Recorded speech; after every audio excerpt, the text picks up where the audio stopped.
Yesterday in this town was a big day. Opening day, April 2nd, is right around the corner.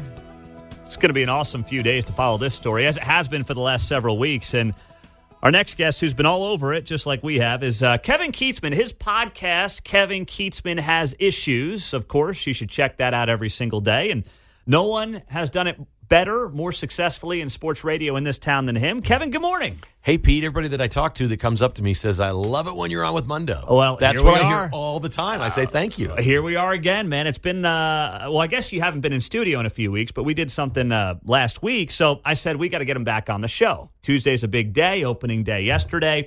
What do you think of the opening day, by the way? Andy Reid throwing out the first pitch. What did you think of that? It was really cool. You know, Andy played a little baseball, I guess, back in the day. It was really cool to see, you know, the Chiefs owner, the president, and the head coach walk out with the Lombardi trophies. And then Andy handed his to Mark Donovan to throw out the first pitch to George Brett, and then he just casually grabbed it back. It was the most nonchalant first pitch I ever saw. You don't want the first pitch to be the best part of opening day, but I think it was because the Royals lost. Cole Reagans was good on the mound, but other than that, you know, the flyover was cool. It's always great to see the stealth. But the Royals blew it. I said on my podcast today, they blew it. They took a picture when they were done.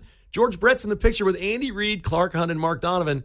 Where was the 85 World Series trophy? Yeah. These guys were all holding their Super Bowl trophies, and George didn't have his. That, you know, I hadn't thought about that. These marketing people with the Royals, what are you doing? What are you doing? That could have been an iconic shot. Oh, my God. It would have been like the Mount Rushmore shot. It would have been in every sports bar. The Royals could have sold this thing all year because it would have been their photo, not a Chiefs photo. Yeah. It was their photo. I mean, Slugger was there, Casey Wolf. Everyone's in blue. Marketing team, what are you doing? Wow. You know, someone should get a little tongue lashing after that one yesterday. You think? Wow, that's a good point. But it was good. You know, it was all smiles. George Brett was looking good yesterday. I mean, God bless him.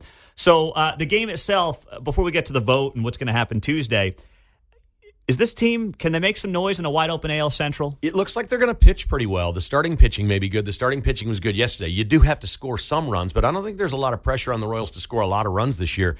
This Cole Reagans, who started yesterday, had 9 strikeouts in 6 innings. He was terrific at the end of last year. They traded for him. He was basically an unknown, a guy who'd been injured before, from the Rangers before the trade deadline. It was almost like a throwaway trade. I mean, the Royals sent the reliever down there. They get a starting pitcher who is now the ace of their staff. They signed a couple of free agent guys that are in the rotation. There's only one pitcher in the rotation from last opening day, and that's Brady Singer. So they've revamped the whole thing. There were 19 new players on the team. A lot of them are proven commodities. So I think they feel like they could at least maybe be like a 500 team. And if they don't start out 5-15, I think we'll all be happy. If they can just find their way to 10-10 to start the year. Well, I mean, how many years in a row has it been where it's just by the end of April, you're like, this is over. The season's over. All of them except 14 and 15. Yeah. Those 2 years, that was it. I mean, that was literally it. The Royals had 18 good months. You know, the All-Star break of 14, they were talking about firing Ned Yost because they weren't playing well. And then they made a late run, became a wild card, went to the World Series. The next year, they came back and won it. But other than those 2 years, they've been bad for 25 years. They've done nothing other than those 2 years. Bobby Witt, I mean, that signing and having him as the face, how important do you think that is for the franchise in general? It's great if he plays well, and there's been people talking about the pressure he may feel. Well, you can't. Yeah. You can't think about, okay, they gave me this money. This is who and what Bobby Witt is. Look, he was on base twice yesterday. He got a hit and a walk. I don't think there's any question this is a star player, so I think he's going to do his part. I knew they were going to get him signed before this vote. I thought it was a big statement to the fans. Hey, we're making a commitment. The Royals spent like $140 million in free agency this offseason. They've done, anybody who really follows baseball, the Royals this offseason did stuff they've never done before because they want that vote on Tuesday. Yeah. Okay, they want that. They felt like we can't start 0-4 here and have this vote on Tuesday. So we'll see. They're 0-1. Yeah, they are. Mark's predicted this week. He goes, if the Royals start 3-1, the thing passes Tuesday. That's his prediction. Yep. I just listen. I think that says a lot about the voter, the low information voter. But maybe that is enough. 3-1. Let's run to the polls, baby. Let's go. I don't think you want to be a running joke on Tuesday when people go in there, and a lot of people are voting early. Yeah. I thought it was just I saw these people on X were posting. And these are liberals. They were on there going, this isn't democratic. We can't believe this. The Royals are changing their plan. They're going to keep Oak Street open. This voting's been open for 10 days. I'm like, no, that's exactly what the Democrats want to do. They want the open voting. They want the mail-in voting. They want all this stuff. If you're complaining that the Royals have changed in the middle of open voting, you need to talk to a Democrat because no Republican I know wants this crap. I'll go back to, vote on Election Day. That's it. Say, give me that. The other countries don't allow this. Yeah. I mean, they just don't. We make fun of these other countries. We don't think they're as free and democratic as we are. It's insane. Nobody else allows the stuff we do. We're No. stupid. We're just flat stupid with the way we vote. Now, speaking of Royals legends who were there yesterday, one who was missing was Frank White, who put up a wild social media post. That's great. He did a throwback Thursday to opening day 2023, and he writes here, a lot can happen in a year. It's a picture of him standing with John Sherman because he threw out the opening pitch last year.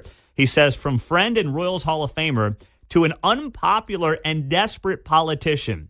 And then he writes, what's the best bar in Jackson County to watch today's game? I love it. I mean, that's why I don't want the story to go away. Right. Such high drama. Dude, I think Frank White has actually clowned the Royals. A lot of his press releases make a lot of sense. You'd almost think he was a conservative, the things that he's saying. And he hit him hard yesterday when he said, look, if this doesn't pass on Tuesday, let's separate it out and vote on the Chiefs only in August.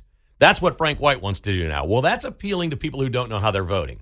Let's split this apart. Let's take our time. Let's get it right. He makes an excellent point. The Royals haven't known what they're doing all along. They just changed some plans 2 days ago on what they're doing with the stadium. Why are we voting on something we don't know what it is? Mm-hmm. I can't tell anybody how to vote. I'm just telling you, the Royals haven't earned it.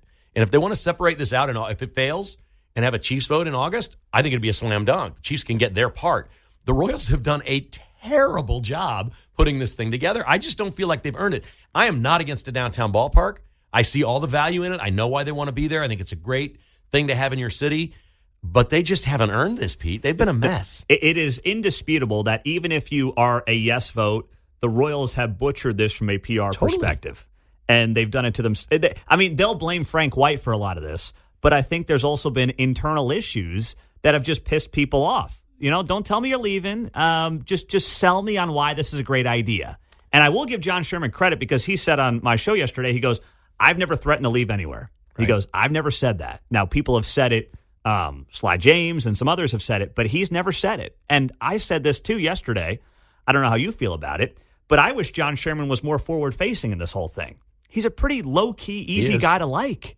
There's a lot of people talking on his behalf that are not nearly as likable as he is. Right. That's true. He's paying Sly James to talk for him is what I heard, right? Yeah, Sly James is cashing some big checks. Yeah. So he's paying some of these people. Look, I like John Sherman. I appreciate his commitment to Kansas City. He doesn't have his ducks in a row. There's something wrong with the way the Royals are operating. I don't know if that's going to, they haven't been very good at baseball, which is the main business, but I think they're going to be better this year. So I don't know about the baseball operation being disheveled, but this has been an absolute mess. You're changing the rules 5 days before the vote of what you're going to be doing. I don't know anybody that concretely knows exactly what the Royals want to do or the Chiefs, and I just don't think that's any way to vote on something. I think you got to earn this better than that. The other problem I think people have, though, that want to vote no, maybe they're mad about, going downtown, they love the K, whatever it might be. Do they want to be on the same side of Frank White, who has screwed them on this tax assessment, and then also the KC tenants, who are a bunch of, socialist nutbags? And they're paying them off. Kansas City's got a long history, going back 100 years or more, of backroom deals that are just flat out illegal. Bribes, kidnappings. We know about the mafia and all the things that have happened in this town. They're just doing it out in the open now. They're like, you better pay us or we're not going to vote yes. I mean, that's what CBAs are. They're buying votes. It's a bribe. Yes. It's a bribe. It should be against the law. Nobody that goes and votes for this is voting for $260 million for KC tenants or the public schools. The schools want money. And then they're all complaining that $260 million isn't enough. Like, it's already bribe money. So when you vote yes, you're voting $260 million of your taxes to crap, okay? People are going to steal that money. People are going to wind up in jail. These programs aren't going to work. They're not going to do what they say they did because we've got history of seeing that. There's no question that the farthest left policies that you throw money at do not work.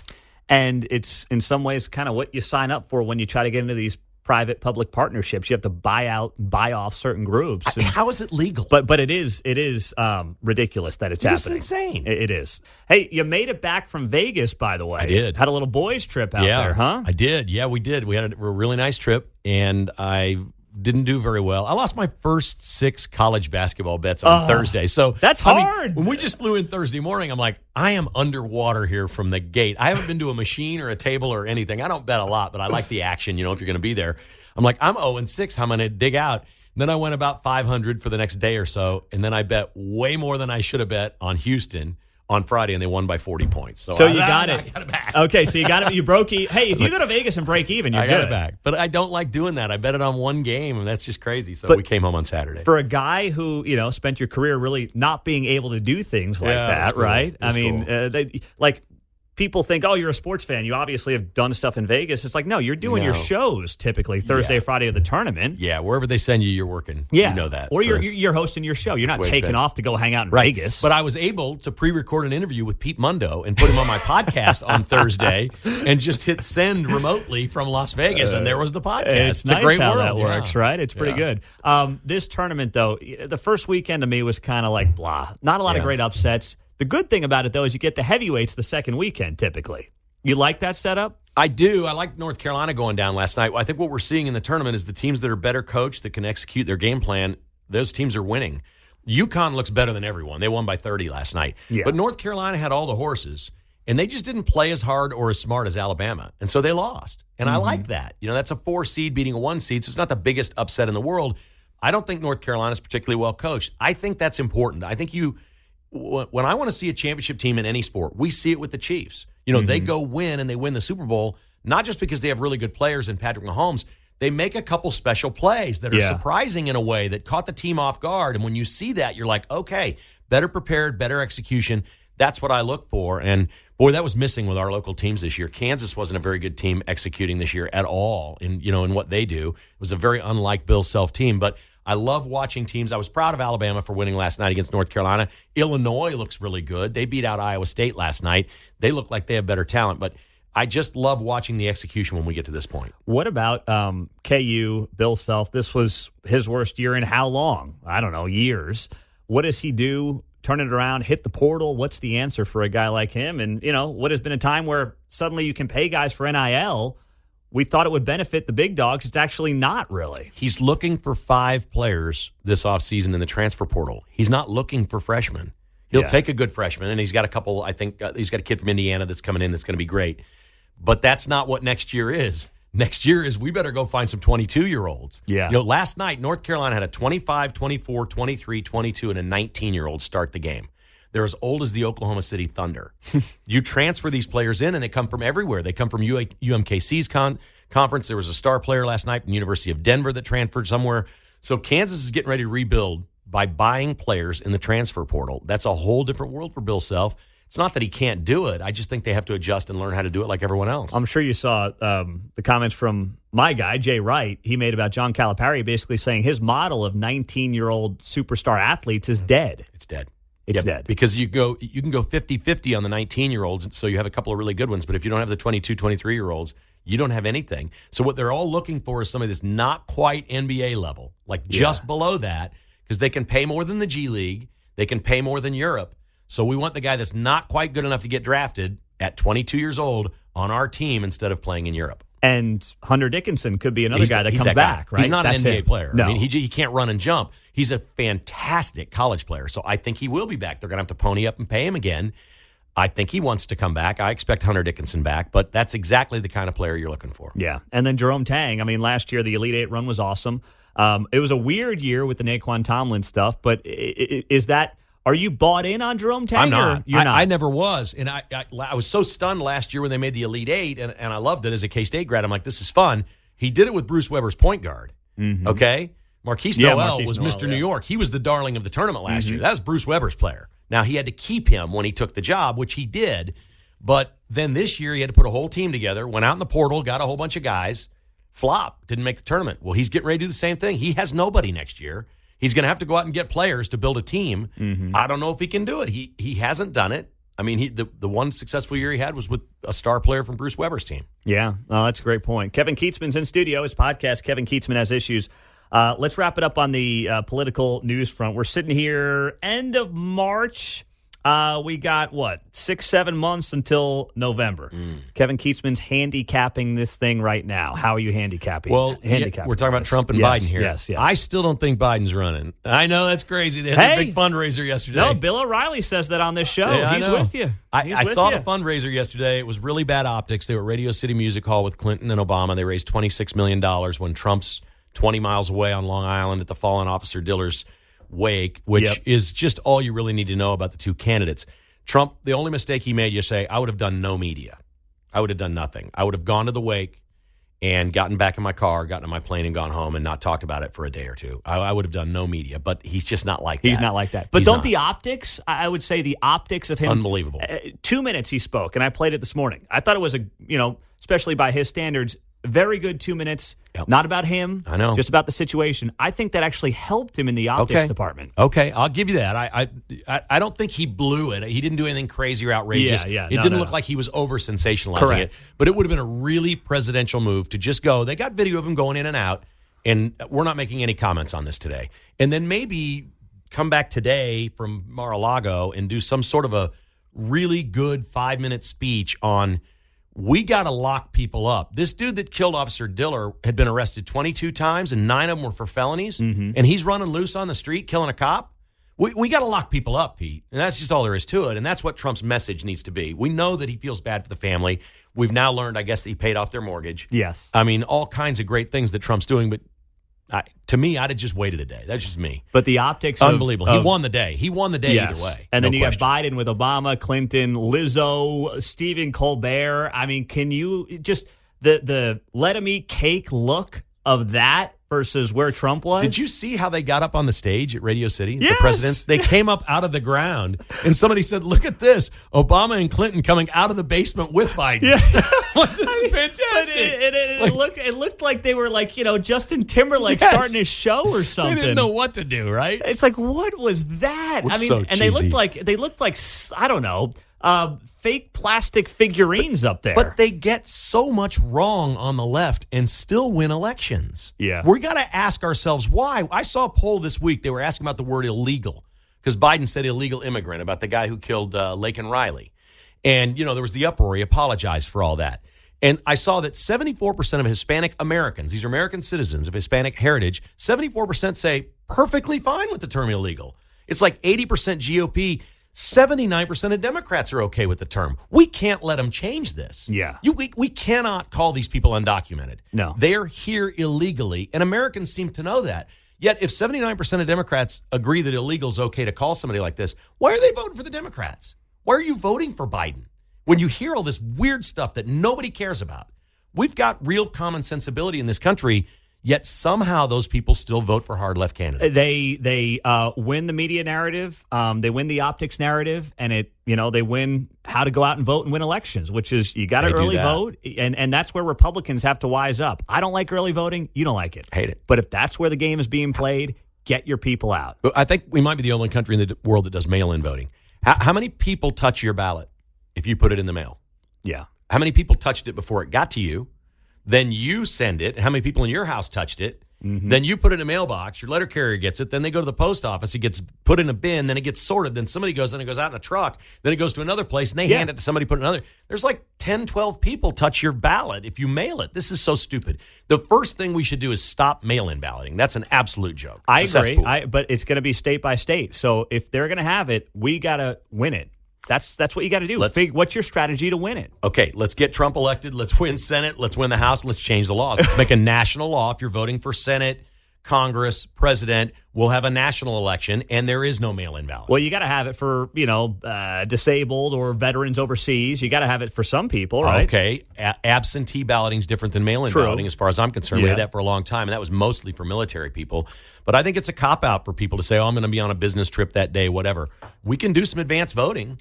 I don't mind doing 3 or 4 days of voting if we want to do that. Yep. But this dropping it in the mail, come on. We've seen it. We've seen the video of people with bags of ballots stuffing them into mailboxes and stuff. It's just a joke. I would do it. I would allow it Thursday, Friday, Saturday before Election Day. No Monday. Usually it's not a Monday. And that's it. That's your early voting. Couple days before and move on. Great. That's how I would do it. And it should all be electronic or in person. If you want to use paper ballots, great. But it should be tabulated as we go. So 7 o'clock Tuesday night, we know who wins. Mm-hmm. None of this, hey, we're shutting down tonight and counting more, and we'll tell you tomorrow. That is absolute rife for criminal activity. We know it is. It's just a fine line, though, because some of that is excuse-making on the right, too. Yeah, I agree. I believe that. Some people, it's their excuse every time they lose. Oh, I got screwed by mail. No, you also might have ran a crappy campaign, in fairness. And we got plenty of Republicans that are not up on this or care about this. So, yes, we're definitely part of the problem. Absolutely. But, listen, I'm sitting here right now. Elections today, I think Trump wins. Agreed. Yeah. November can't get here fast enough. I don't want to wish my life away, but I wish today were election day. Yeah, He'd win. but and it might be a landslide. It might. If it was today, I think it would be a He'd landslide. win every swing I state. think he'd get 300 electoral votes. Yeah, he'd win every swing state. But I think the gap's going to close between now and November. Of course. It will. They've got all the money. They've got all the media. Yes. Of course it will close. Hey. But I think it will really close when they get to August and have their convention and they say Biden's not feeling well. He's decided he's not running. And then they nominate Gavin Newsom. And he says, I ain't taking Kamala. And he finds somebody else and they change the whole thing. Then we're in trouble. You're the man, Kevin Keitzman. You got it. Find the podcast, Kevin Keitzman Has Issues, Caller of the Day, and more next.